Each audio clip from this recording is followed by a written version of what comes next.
So, good afternoon, everyone. And I hope that the sumptuous meal that you've been served this afternoon shan't keep you away from the wonderful thoughts that you're supposed to get and we're supposed to ignite in you through this little conversation about people power. And instead of trying to bore you with what are my ideas of it, I thought it would be best that one of our panelists from Vodafone has a fantastic video that can be shared and can serve as a good context and a step-off point for all of us to start. So can we have the video, please, to start with?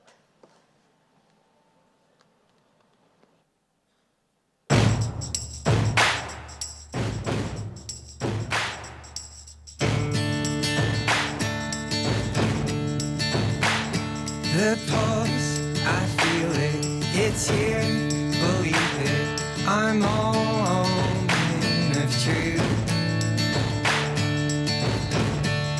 Everybody on your feet,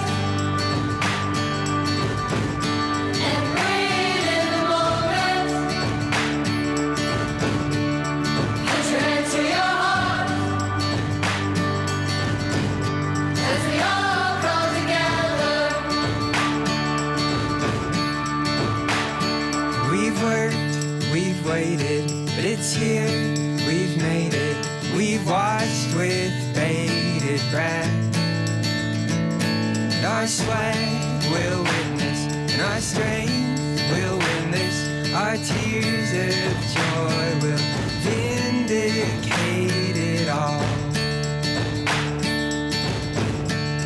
Everybody on your feet, and breathe in the moment. Put your hand to your heart, as we all come together. We got the fire in our eyes, we got the fire in our bones, and we will shine.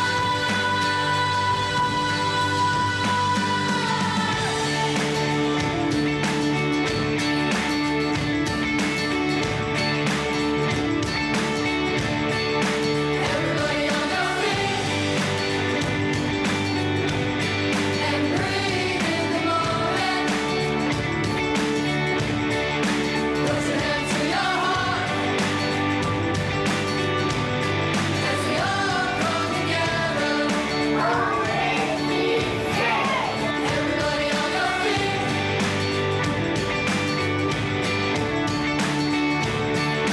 everybody on your feet, and breathe in the moment. Put your hand to your heart, as we all come together. Everybody on your feet,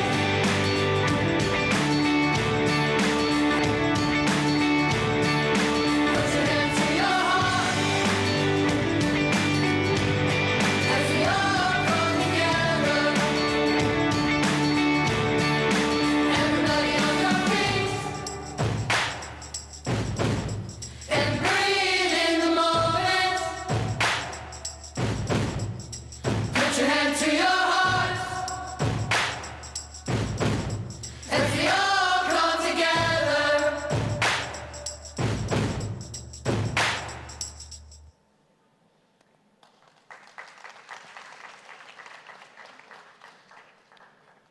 As a fourth-generation entrepreneur, having been raised in a family where for about 100 years, 10% of our top income line always went to philanthropy causes, I can tell you one thing, that giving isn't about satisfaction alone. In fact, more than that, it is about solution. And if you ever wanted your buck to bring the solutions that you desired, the transformation that you desired to see in society, it would be very important to use the one and the only tool that can make that transformation actually happen, and that's people power. People who work in your business, people who you are trying to impact, people whom you are trying to engage. And I must thank Rohit, who is one of our panelists today. Rohit is the Director of External Affairs at Vodafone, an out-and-out Delhi University person. He's also a member of several associations, has done many roles in consumer durables and FMCG industries, and is here today to share with us how Vodafone really uses its people power, starting at the company, as you saw in the video, and also with the social impact projects that it does. Our second panelist today is Shalabh Sahai, and Shalabh is co-founder of iVolunteer and also Jobs for Good. And Shalabh literally just believes in doing a whole lot of good, allowing a lot of other people to do a whole lot of good, and having tons of fun doing it.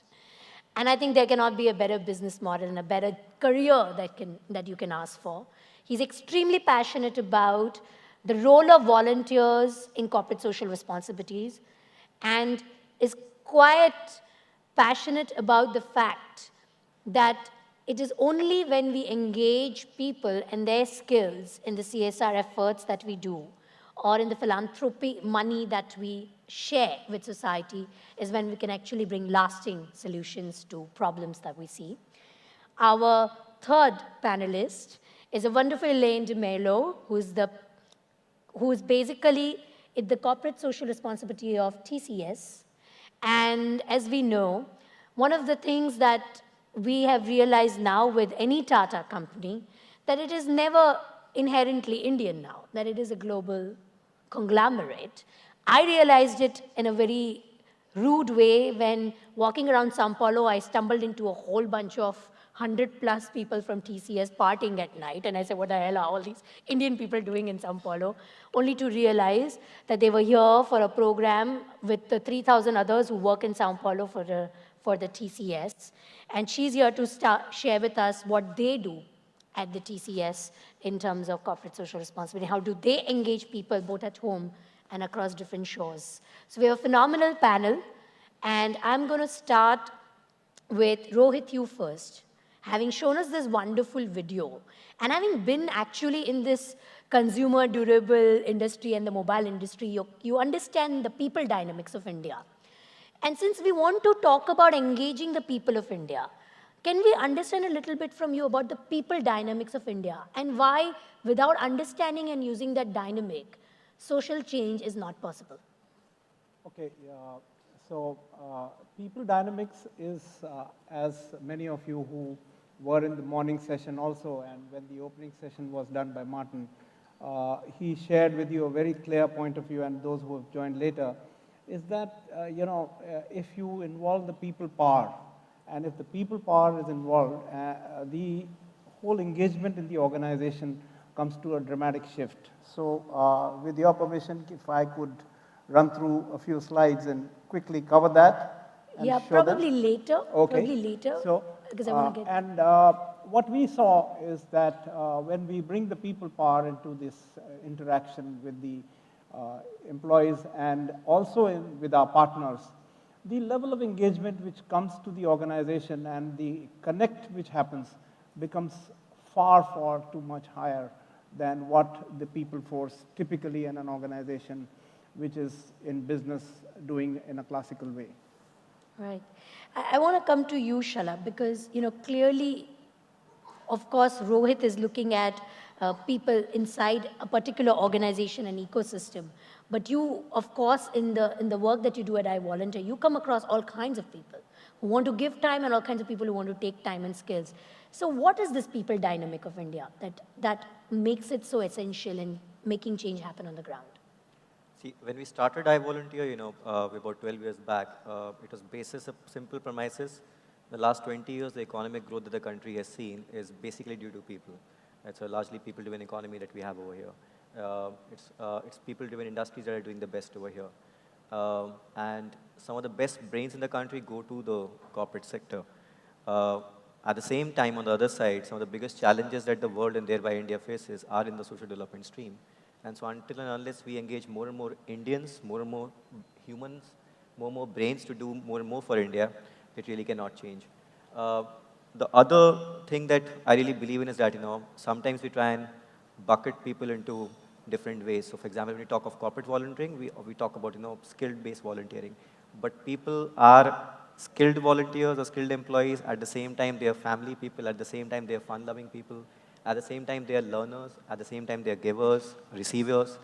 I think volunteering is one simple dynamic using which we are able to give people an opportunity to participate in each of these things. So they can give skills, they can gain skills through volunteering. They can give a happy time to a recipient beneficiary. They can also gain a joyful interaction from that happy incidents. So I think volunteering is the way in which you connect the company, the employees, or the volunteers, and the sector as such. Right. I'm going to come to you, Elaine, because clearly you're yourself very young, and you deal with a very, very young population in your organization that you try and engage. And as much as we are talking about skills and people power and how the dynamics work within the organization with the overall strategy, I mean, how easy or how difficult it is to motivate a whole bunch of young people to go out there and do something? Is it easy? Is it difficult? What does it take? Actually, you're right. Most of our employees, or the average age of our employees, is around 28, which is quite a young workforce that we have. And a lot of them are very, very interested and passionate about social causes, which is why actually right till December, for just the financial year, we've had about 65,000 hours of just volunteering by our employees in social causes, which include health, education, and environment.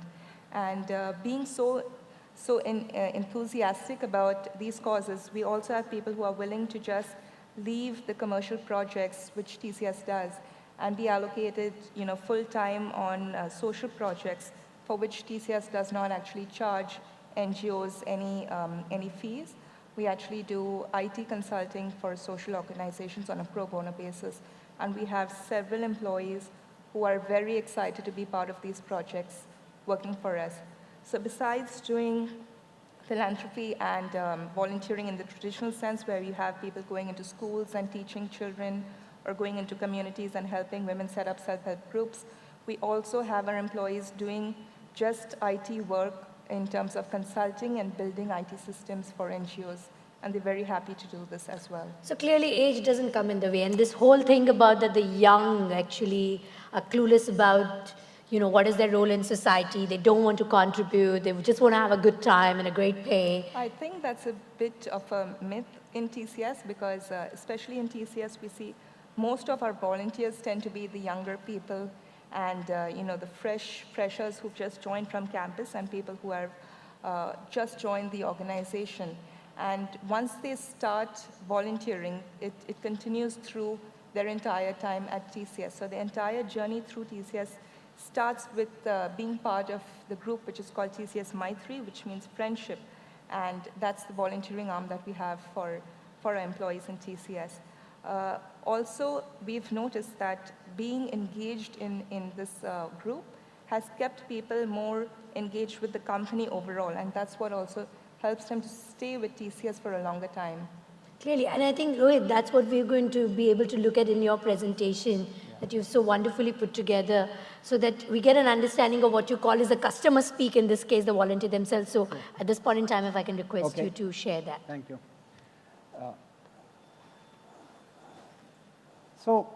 As we say, the core belief for us in our business is to look at sustainable way of how we perform in our business with the people. And this requires the people to be put in front before the profit. And that's how we handle our business in a very sustainable way. Now, in a telecom company, typically, whatever we do good for the business is good for society. And it's the biggest technology which has come in the last decade, which has connected people in such a way, which has brought, opportunities to learning, opportunities to information, and opportunities to be connected. And the biggest platform which is there is the delivery platform, which makes the large difference into this whole connect. And this is what really changes the perspective of how you handle the people, their talent, their skills, their capabilities. and take it to the next level where the people connect comes into the business. So for us, the human capital is the largest thing which we worked upon in our organization in the last 5 years. And at Vodafone, people define the organization. So that's the cutting edge difference which I was trying to mention over here, is the people when they are defining the organization, they are very well connected with the organization and the challenges with our society. And let's see how we've done it over the last few years. So this is our flagship program, which we have been doing it with Dasra for the last 3 years. Right, Deval? So this program, we have about 78 volunteers who have worked for 2 months each every year and have given back to society. And as we were discussing just before, it involves a huge amount of education, technical enablement to get these people to work with these NGOs where they add value to their work over there.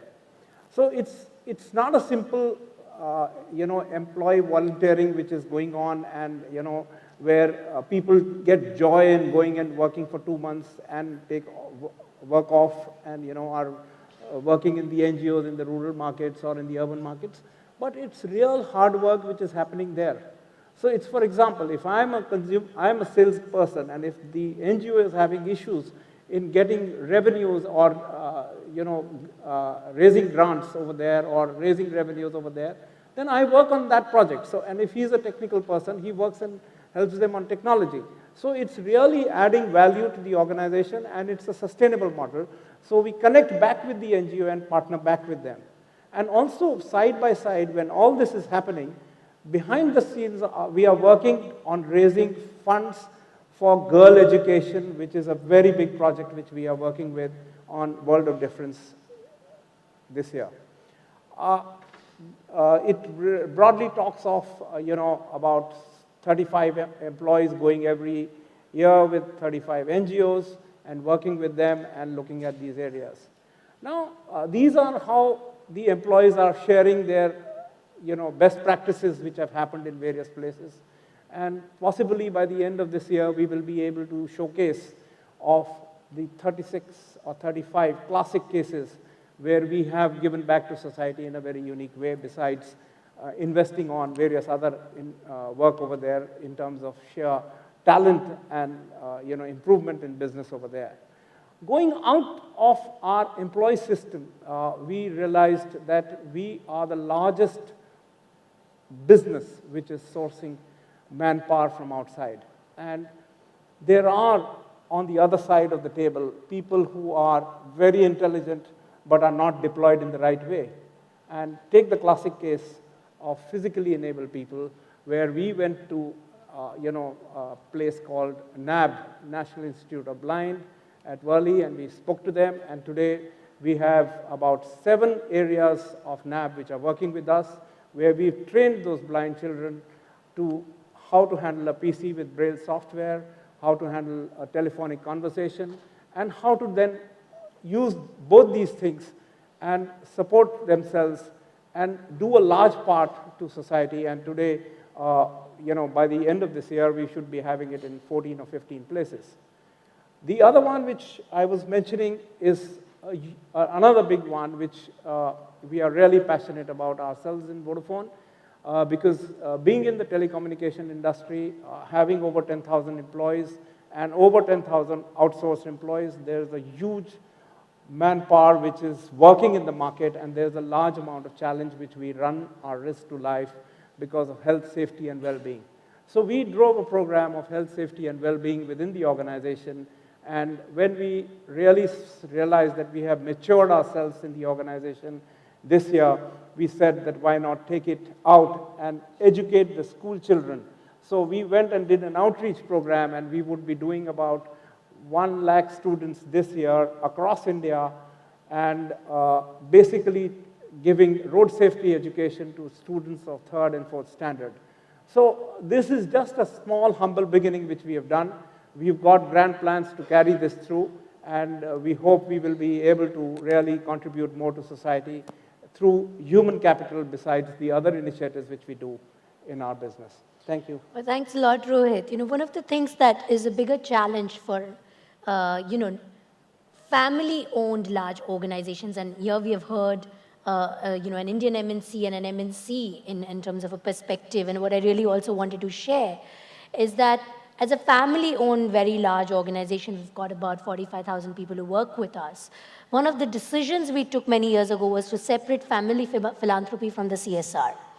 And the reason we did that is because we wanted our people to participate in the CSR efforts of the organization, and somewhere for it to link to business. So my question now to you is Shalabh, having the corporate space in India, almost 80 to 84% to be medium enterprises, small and medium enterprises. And the fact that, there are large companies obviously who are able to create their own ecosystem. How do we create an ecosystem where other companies can come together and work together? So how do you create an ecosystem where, of course, there's a Vodafone that has its own ability to do so, and so does TCS. But how do you create maybe smaller organizations or even mid-sized organizations or even organizations like us who are doing large amount of work in disaster relief? But how do we, collaborate with other organizations and volunteers from that ecosystem? So how do you do that? Sure. So I think first, a bit of a myth.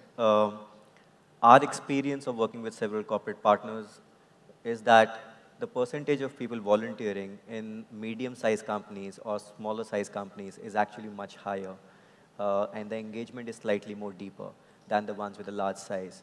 So I do think that sometimes even when the scale of the number of employees comes down, the number of volunteers still stays to a good degree. So there can be, even at medium-sized companies also, there can be programs that are big enough to be managed by themselves.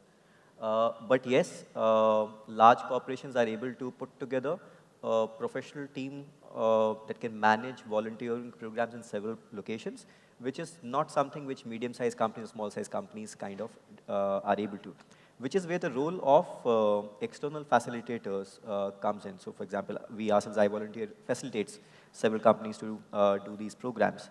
What we try and do is assess the needs from several NGOs that we are a part of. So we are present in 7 locations. We got partnerships with about 300 NGO partners across these locations.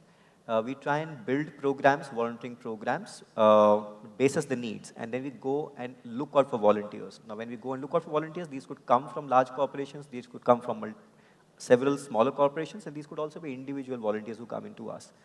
What we try and do is kind of build programs that look at the different kind of volunteering acts. So for example, while we had been organizing volunteering for the last 10 years for mostly working professionals in the age group of 21 to say 36 years of age, we never had a program, we never had an offering that would engage senior professionals, at least with 12 to 15 years work experience from corporations. The typical problem over there is of time, that you can't get people to commit as much of a regular bit of time. So the other problem is that who facilitates this engagement, and who are NGOs that they partner with, do they have the ability to receive the strategic inputs that some of these senior professionals bring in? So we put together a program called Whiteboard.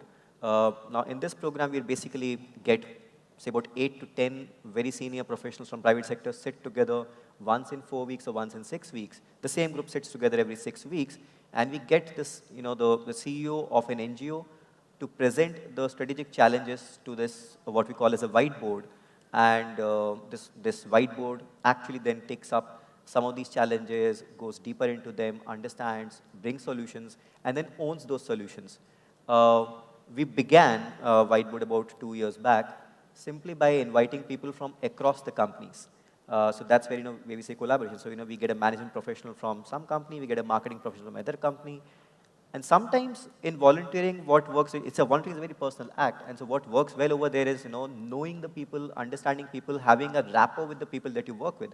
And so simple things that we use were, for example, get a group of alumni of a single batch from IIM Ahmedabad. They will be working across different companies in the same city, in the same locality. And you get them together. So there is already a bonding. There's already a want to meet together, sit together. And they can also pull up each one that, oh, I was there for this meeting, why didn't you turn up? That's also one of the bigger challenges of volunteering in India, that, volunteer dropouts or non-committal volunteering. And then we get, NGOs to present their tasks. Some wonderful things have happened. So, for example, let me take an example because we're talking of girl empowerment over here. So, one of our members was country head of a technology company called Lionbridge Technologies. His name is Sharath Devela. And the organization that presented over there was Educate Girls with a large set of operations in Rajasthan. One of the challenges that they had was they were unable to monitor the work that the social workers were doing on the ground because of obviously the social workers were in the village. The organization head office was over here. So what this technology company did was, what Sharad did was he gathered a couple of people who volunteered their time within the company to create a simple mobile software, simple mobile app that could be loaded onto a very basic mobile at 2,000 rupees mobile and use it to track the kind of work that was happening on the ground. So this was, if you see, so one company, we were able to engage, a small company, we were able to engage simply by engaging the top person over there through a thing like whiteboard and actually bring out a solution that worked for them. So through a program like Whiteboard, we are able to kind of, engage multiple professionals from different companies. With large companies, we're offering a similar kind of a set to a single company. For example, Cadbury is the first one in Mumbai to have a corporate whiteboard. Now that's at a very senior professional level. Next, we come down to a mid-professional level where we try and do two things. One is we try and understand, again, smaller projects that can be taken up, and we call them impact projects. And then we deploy a team of 1 to 5 people. Again, they could come from different companies or be again from the same company, taking up something like as simple as putting together, let's say, communication strategy for a company, for an NGO. For example, in this case, we worked with Arpan, again, an organization based in Mumbai that works on child sexual abuse. And around 2 years back, they were again kind of just beginning, and they really were having a lot of challenges on fundraising and communication. So again, we took a team of one very senior professional, supported by a number of people from different companies who helped them create this kind of a thing. Our experience is that as much as we say that the recipient NGO receives in terms of the impact and the setup, the people who have volunteered come back and say, I used my skills in a totally foreign environment, in an area where I didn't know what to do. My company would not allow me to kind of experiment my skills in such innovative ways. And so I come back having understood more, having learned more.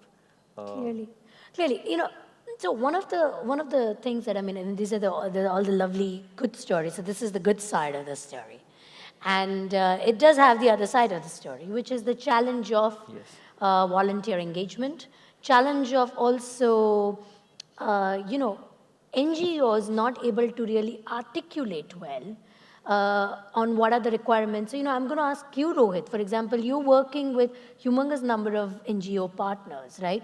How do you prepare them to receive your volunteers and their skills?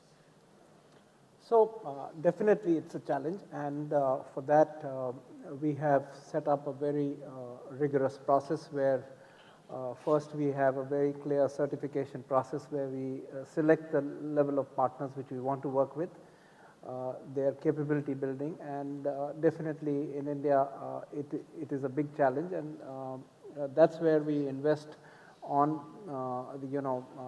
filling in the gap for them and getting them ready before they work on the projects which we work for. So just to recap, we work on focused areas of women empowerment, education, health and agriculture.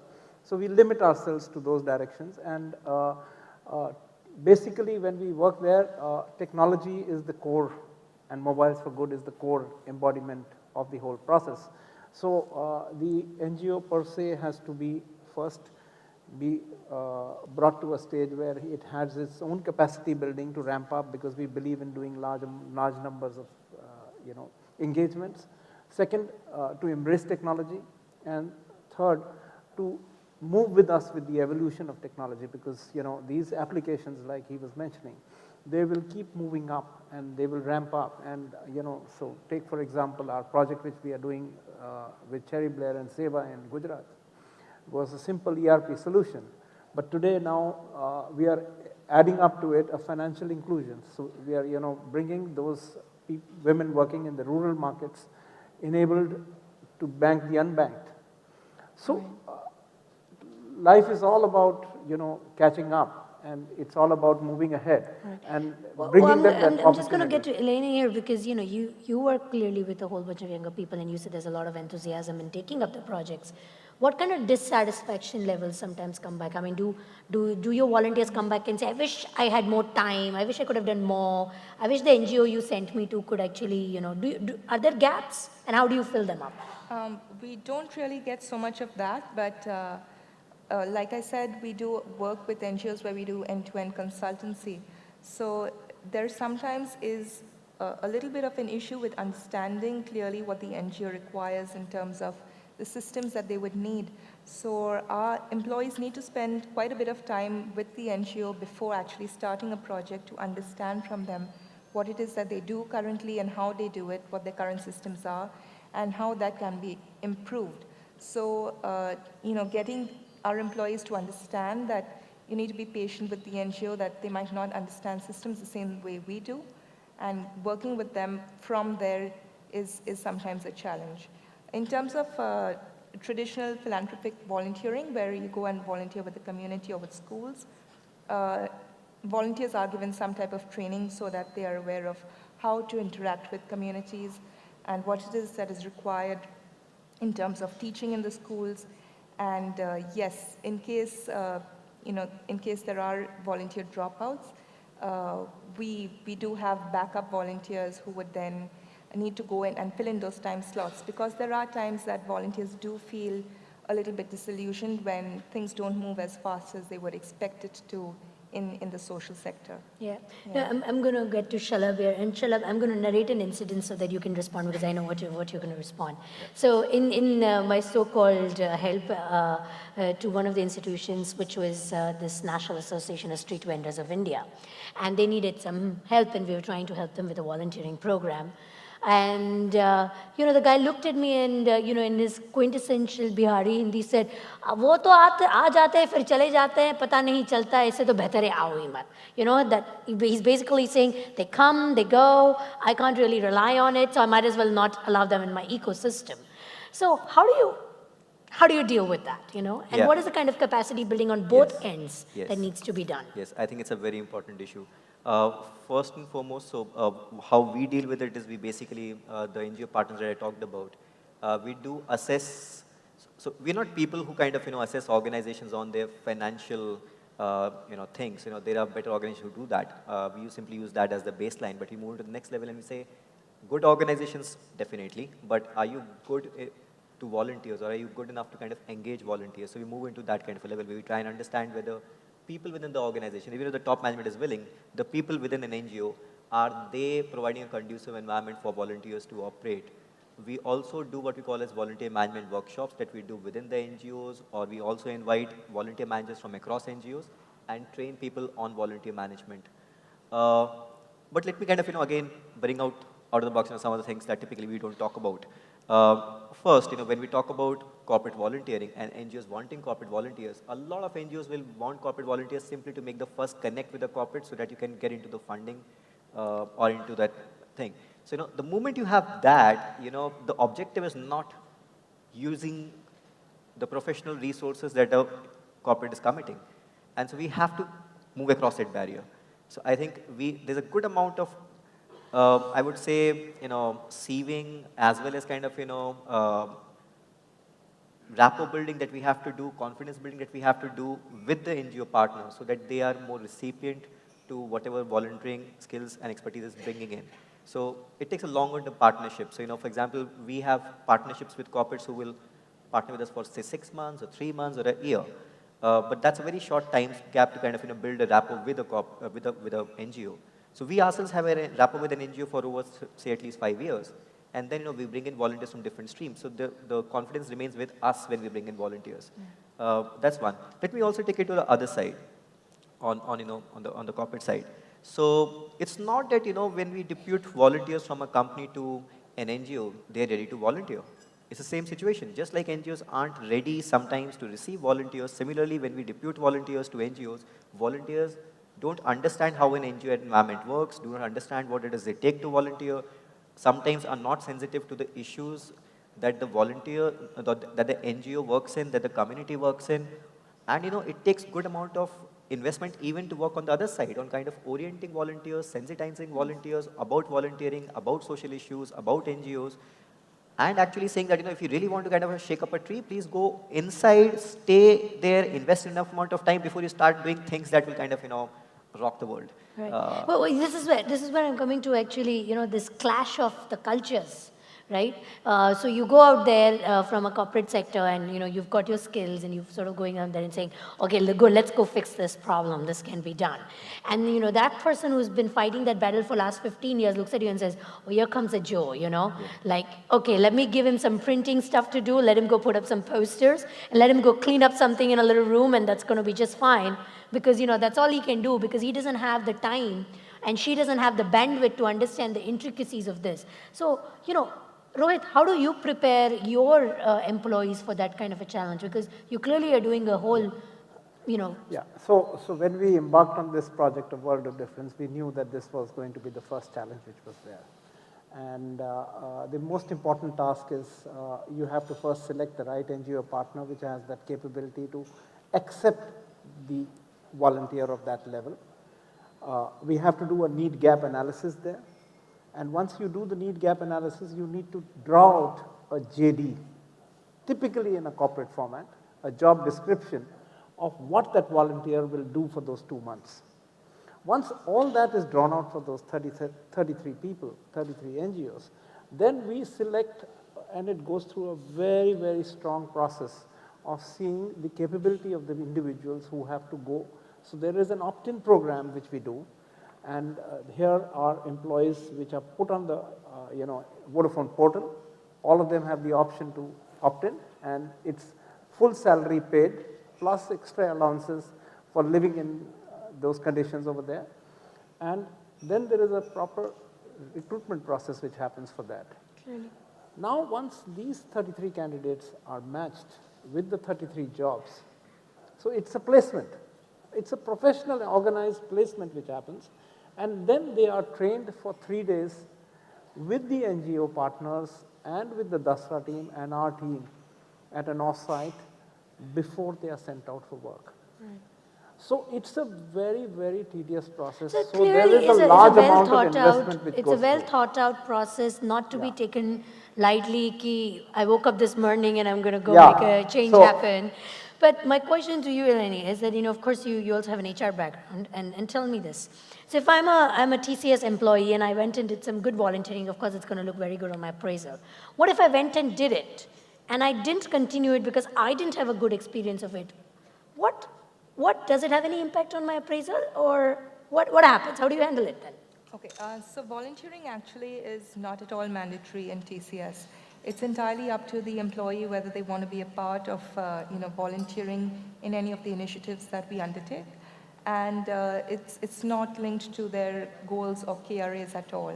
So there is actually no repercussion in terms of performance appraisals in case you do not do too well on your volunteering or you decide to drop it possibly.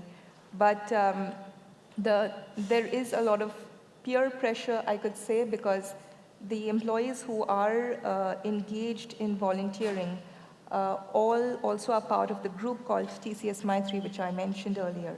And they actually come together to, besides volunteering, to also engage in social activities and hobby classes, hiking, trekking, all of that. So besides volunteering, which is one aspect of it, Maitri also is the employee engagement arm of TCS, which means they are all quite a closely knit circle of friends. And that also helps them keep engaged within that It's group. clearly a And social it's pressure. more of a social, But I'm yeah. going to come to you, Shalabh. This is something that we've battled at our company also. Should I put it in the performance appraisal? Should I not? Is it an incentive? Is it not? And, also with this new company, Act, I'm sure you had a lengthy discussion on it this morning. And the fact that it creates a mandatory premise for me to do the 2%, but it doesn't create any incentive to do volunteering as such, because it doesn't include volunteering as one of the areas that fall under CSR. from both these perspectives, both from the policy, and I know that's a pet peeve of yours, and also from the appraisal perspective, do you think it is necessary, and are we ready to build incentives and disincentives, basically a carrot and stick system for volunteering in India, and is there a need to do that? I would subscribe to the carrot system to a certain degree, but not to the stick system. Ultimately, it is volunteering, so people need to kind of choose to do it. But there can be, incentives more in terms of recognition, including in the appraisal. That can definitely be, there. See, I think one of the biggest problems that the challenge that volunteering faces per se in the country is that there is no recognition at whatsoever level. In our families, we do not recognize volunteering largely, in the society, in schools and colleges, in the political bodies, or whether it is in the companies, we do not really recognize volunteering. And so really there hasn't been any incentive. So even within corporate volunteering, you have to go inside, recognize volunteers through several ways. That could be through rewards, that can also be through positive appraisals that get added. Coming to the 2% CSR bit, I know that volunteering is not clearly mentioned as a part of the 2% CSR bit. But then the more and more you are ensuring that corporates need to kind of put aside that kind of a money, there are more interests that are going to be there in the company. And volunteering is the only way in which you can actually get more people to understand what this CSR is going to be like and play a larger role over there. And so end of the day, even if the 2% bit doesn't really mandate it, you need to kind of get more people engagement or more kind of stakeholder ownership into that 2% thing from the company side, only by getting people onto the volunteering side of things. Right. I'd like to just add, although it's not a part of the goal sheets and our KRAs, we do have a system to reward employees who have volunteered a considerable amount of time and made a difference in the projects where they are volunteering. And also between the business units in TCS, there is a sort of competition for which unit is doing more volunteering and in a more dedicated way as well. Right.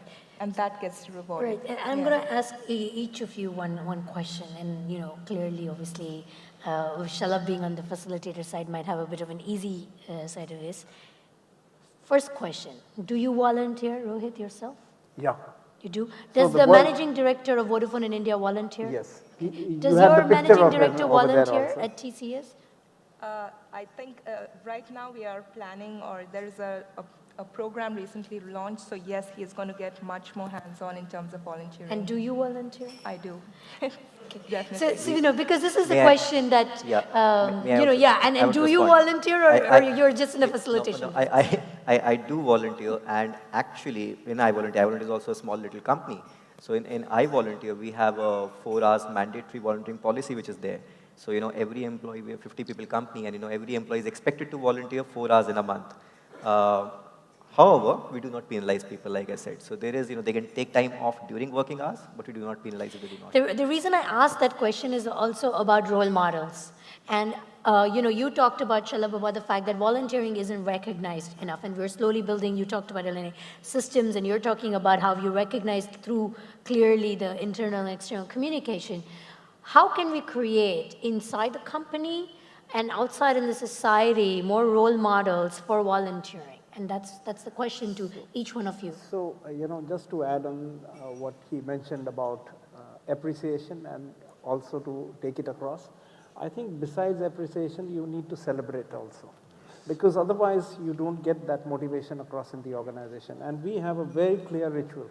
Before they are sent off, I showed a picture, there was a celebration and there was a ceremony.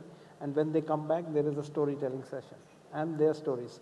And especially for these volunteering programs, we've built a special application where their moods, their everyday news is captured on a simple application and it's shared across to the network. Right.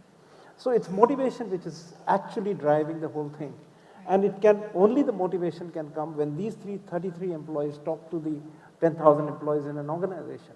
And then the whole ecosystem moves up. At this point, because we have last 7 minutes left, I'm going to open up Can I just yeah. add to this? I'll let you finish it, and then after you make your comment, I want to open the floor for questions if there are any, because we've got last 7 minutes left from what I understand. So your point, and then over to the floor. Yeah, I think just leading from what Rohit just said, so, there's no really volunteering awards in the country is what we realize. So, We have launched the first volunteering awards in the country called I Volunteer Awards. They're being held on the 18th of March in Mumbai.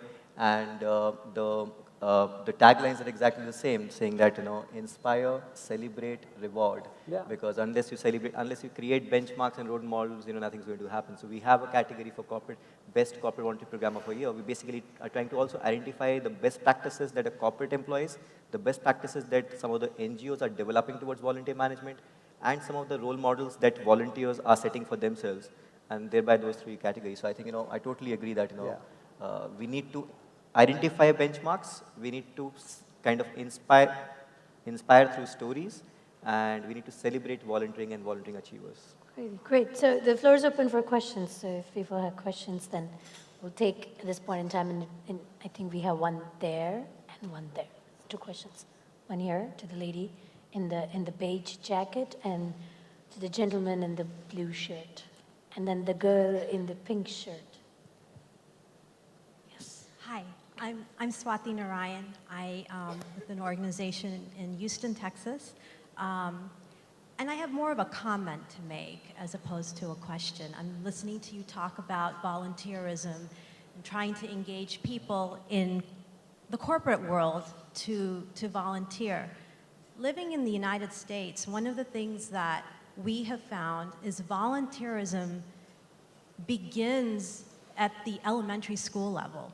It's part of the culture, so that through elementary, middle, high school, college level, you have volunteering as part of, it's part of your daily life. I mean, you incorporate it with your schoolwork, or you incorporate it with your daily activities, so that when you get to a level where you have skills that you can give back, you have skills at any level, at any age, but when you have skills at a corporate level or at business level, it's a part of you, and it doesn't become this difficult or this challenging to engage people in volunteerism. So maybe it would work to do both at the same time and try to incorporate the youth, before they get to that level. Great. We have a question here. Here. The gentleman in the blue shirt, and then the lady at the back in pink shirt. Yeah, I'm Sanjay, and I head the corporate communications and CSR at Mastech. And the question that I have is just trying to get experience of each one of you. What is the percentage of people generally across corporations who volunteer, who are consistent volunteers? Can we just share some kind of statistics on this? What is the percentage of employees? And I would like it from all the panel members. Yeah, we can maybe start with Shalabh. You can give a general percentage, and then each one of you can say what is your Percentage percentage. of employees from our organization? No. On an average in the corporate sector, what is the Yeah. total number of Right. percentage of people who volunteer versus Right. a Right. total employee strength? So you can Yes, maybe say yes, generally, and both yes, you can yes. say about in your Uh, organization. So when we benchmark, when we talk to, if I can say, corporate clients about volunteering, we say 20% is a good benchmark to keep. Is a really good benchmark to keep. So it's somewhere between about 15% plus minus 4-5%.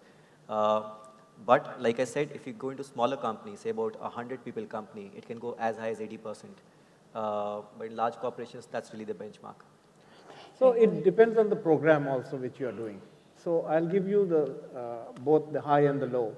So the world of a difference, we have a need for only 33 people. There is applications for over 1,000 people which come, but we need to select only 33. But look at the Raise Your Hands program, which is mass-scale volunteerism, which we needed, where we needed to touch 1 lakh students. We had over 30% of employees who participated, and it's still going on.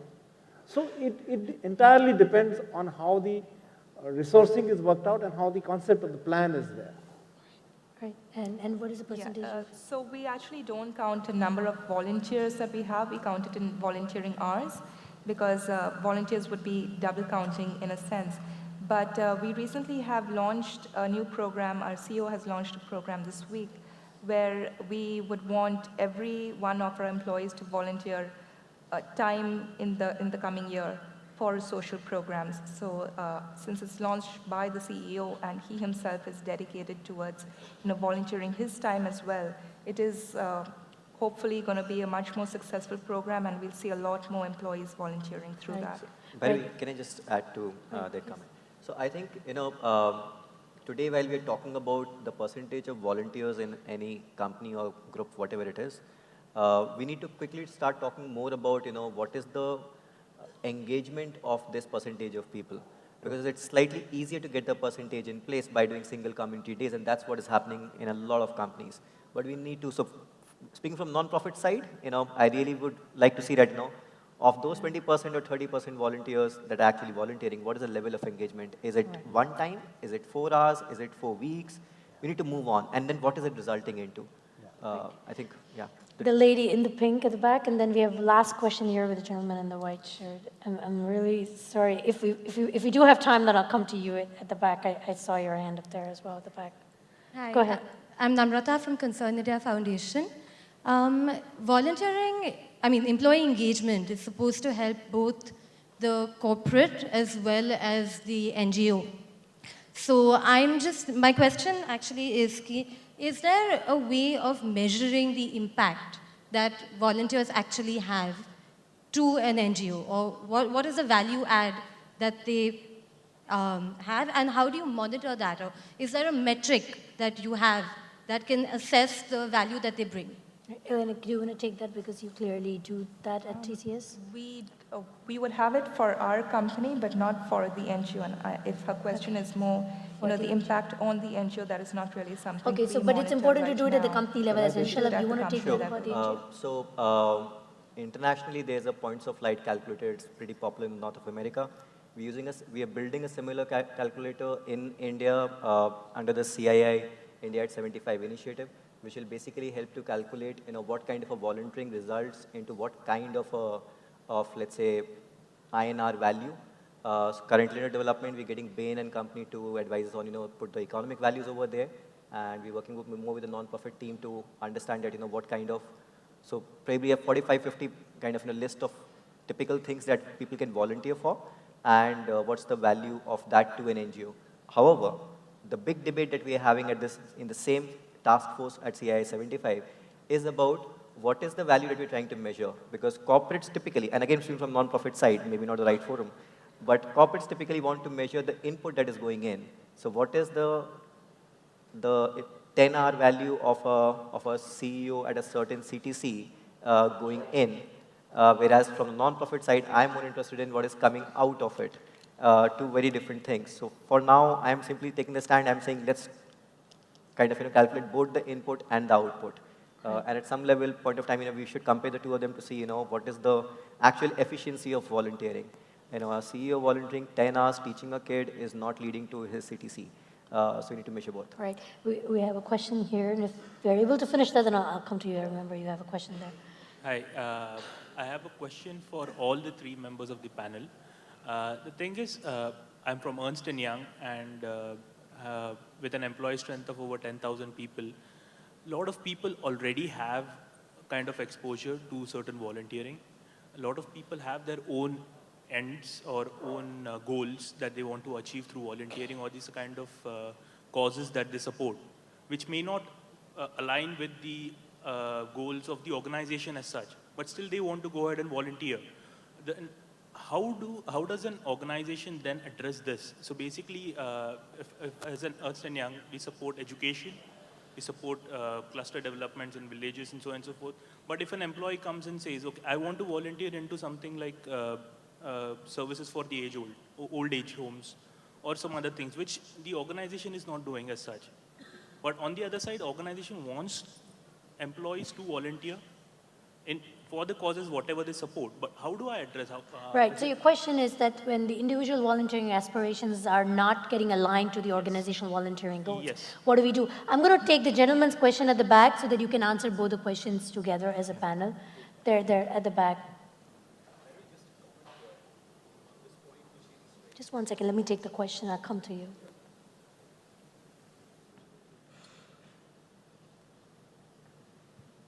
My name is Ajit. You have been talking about small volunteer jobs.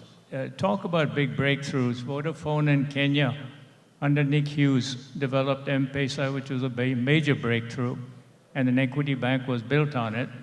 but it really didn't come to India for a long time. Now I see some signs. TCS developed computer-based functional literacy program, how to make rural women literate in 10 weeks. Tried it on 10,000 women and then let it go.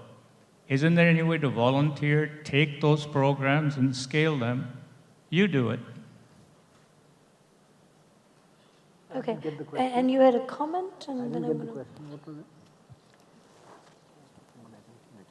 This is Rajen from IBM Corporation. We have also a very strong and robust volunteering system in place, and just wanted to kind of put this in case in point, because the way we are looking at volunteering is at various levels. One is at a very strategic level where our Smarter Cities Challenge team, which is this team of high-powered executives, they actually work and engage with various kinds of public bodies to address social concerns like urban transport, food supply chain management, and various others. Then we come down to the level of employees where we have a structured program called Corporate Service Corps. So that is, again, it is very aspirational because it helps them to be in the leadership domain after some time. And it also addresses the point of NGO capacity building, which we have. So I think, to make it more successful, the volunteering engagements, we need to put structures in place which leverages the, the leadership as well as the employee workforce diversity which we come with. Fantastic. That's a great point. We are going to have to wrap the panel, but before we wrap, I want to comment from each one of you, your final thoughts, and if you can also answer the gentleman's question and the question and the comment behind that as you give your final thoughts, please. Yeah, so my comment would be is, there are large expectations which happen on these noble causes, but I think we need to keep ourselves focused and do a directional plan which builds with the strategy of the organization and leads the team also there, so that the motivation is there, the impact to the society is there, the NGO benefits, and the organization overall benefits, so that this is a sustained program. Right. Shalabh, last thoughts. I think we did not at all touch the fact that there is a cost to volunteering as well. And a lot of times we face this that, companies, typically, companies who have not been doing this, do not understand that, it takes certain amount of, either people time, so it's not just the volunteer time, but even if you put a CSR person to manage volunteering, you get an external agency to manage, there is time, there is communication cost, there is kind of a cost to it, which seriously needs to be considered. Great. I'd like to address the gentleman's question behind. I think he mentioned the adult literacy program that TCS has. It's an IT system that we've developed that works to teach an illiterate person how to read, write, and do arithmetic in about 50 hours in the native language in which he speaks. So our volunteers, unfortunately, would not be able to deploy that simply because they would need to go on a continuous basis for about 2 months and teach or use that model to make the person literate. And simply because we work on project basis where our employees are quite fluid between regions and branches, that's not possible. So we drive that through NGOs. But another way we engage our employees and make a deeper impact is through using their IT skills and expertise in deploying IT systems for social organizations, which is something that I mentioned. So we have, for instance, in the Calcutta Hospital, in the Tata Medical Center, we've deployed a hospital management system for them. And there's a group of about 30 employees who have consistently been working on that project. Right. So in a similar way, we've done hospital management systems in other hospitals as well, which cater to the lowest strata who are not able to afford such services otherwise. Well, I want to first of all thank each one of the panelists, but before I close the panel, I was told by Neera to do this, and I do believe this morning you heard a little bit about India at 75. You also heard from Shalabh. My association with India at 75 was from its beginning. I went with CK and Raj Nawani and CI across the country. And it did motivate me enough that I left my business for about 18 months and gave full-time volunteering time to set up this institution. So I can tell you from first-hand personal experience as a volunteer who paid the cost. I sold 2 of my companies because I couldn't create structures to manage them offshore. While I did that, is this report that we came up with. that it is a $10 billion opportunity for the country in terms of really volunteering skills and hours. And whether we do it through a focused work inside our companies or using facilitators and maybe more like I volunteer probably in the country, but it's time we took it seriously because we're all going to put humongous amount of money in the CSR sector. And the only way to really realize our resources to its fullest and impact potential, which is what we're all interested in finally, is to use this people power. So I clearly urge you, go on the India 75 website, please download this report. It'll give you brilliant ideas. But I also think it is my urge, and I urge you on behalf of all the panelists here, take volunteering seriously. It's not something that you got up one morning and said that you just go and do it, but it's a serious business, and it's time we gave it the importance it deserves in this society. So thank you to the panelists, and thank you to all of you for a wonderful patient hearing. Thank you.